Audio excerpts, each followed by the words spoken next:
ఎప్పుడు ఇంత స్టైలిష్గా కనిపించే మన హీరోస్ని కొంతమంది డైరెక్టర్స్ మనం కలలో కూడా అనుకోనంత అరే వీళ్ళేంట్రా ఇలా ఉన్నారు అనే ఫీలింగ్ వచ్చేంత వర్స్ట్గా చూపించారు. అవేంటో చూసేద్దామా? Let's go.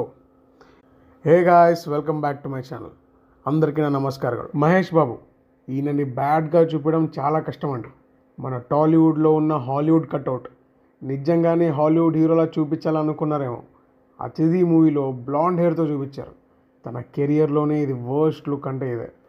ప్రభాస్ బాహుబలి వరకు తన లుక్స్తో మగవాళ్ళకి ఒక బార్ని సెట్ చేసుకుంటూ వచ్చిన ప్రభాస్ ఈ మధ్య తన లుక్స్తోనే ట్రోల్ అవుతున్నాడు. బాహుబలి తర్వాత వచ్చిన ప్రతి మూవీలో ప్రభాస్ లుక్స్ చాలా కాంట్రవర్షియల్గానే ఉన్నాయి. దాంట్లో వర్స్ట్ అంటే Adipurush.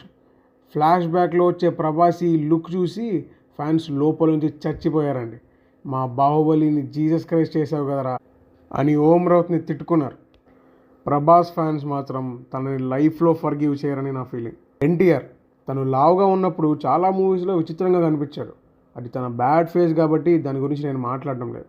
But NTR weight loss చేశాక తను హ్యాండ్సమ్గా అయ్యాక కూడా మన మెహరన్న శక్తి ఫ్లాష్ బ్యాక్ సీన్స్లో తనకి ఆ ఫేక్ విగ్ అండ్ ముస్టాచ్ పెట్టి కనిపించేది మీరు ఇంతవరకు చూడనిది కానీ ఎప్పుడో చూసామే రుద్ర అని అంటూ అందరు ఫ్యాన్స్కి రాడ్ పెట్టాడు.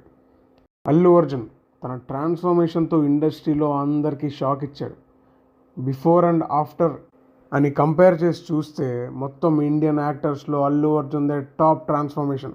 ఒక్కసారి గంగోత్రిలో అల్లు అర్జున్ని చూడండి, ఇప్పుడు చూడండి. వీడి హీరో ఏంట్రా అని నుంచి వీడి కదరా హీరో అంటే అనే లెవెల్ ట్రాన్స్ఫర్మేషన్ ఇది.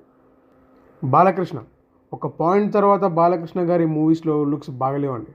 బోయపాటి గారి మూవీస్ తప్ప బాలకృష్ణ గారు చాలా ఫన్నీగా కనిపించేవారు వేరే మూవీస్లో. అన్ని లుక్స్లో ఆనిముత్యం లుక్ అంటే ఇదే. చైనాలో తయారు చేసి మీషోలో ఆర్డర్ పెట్టిన టోనీ స్టార్క్లా ఉన్నాడు. మిగతా డైరెక్టర్స్ బోయపాటి గారిని చూసి బాలయ్య లుక్స్ని డిసైడ్ చేయడం నేర్చుకోవాలి. ఇంకెవరైనా హీరోని మర్చిపోయింటే కింద కమెంట్ చేసి చెప్పండి, పార్ట్ 2లో కవర్ చేసేద్దాం. Thank you.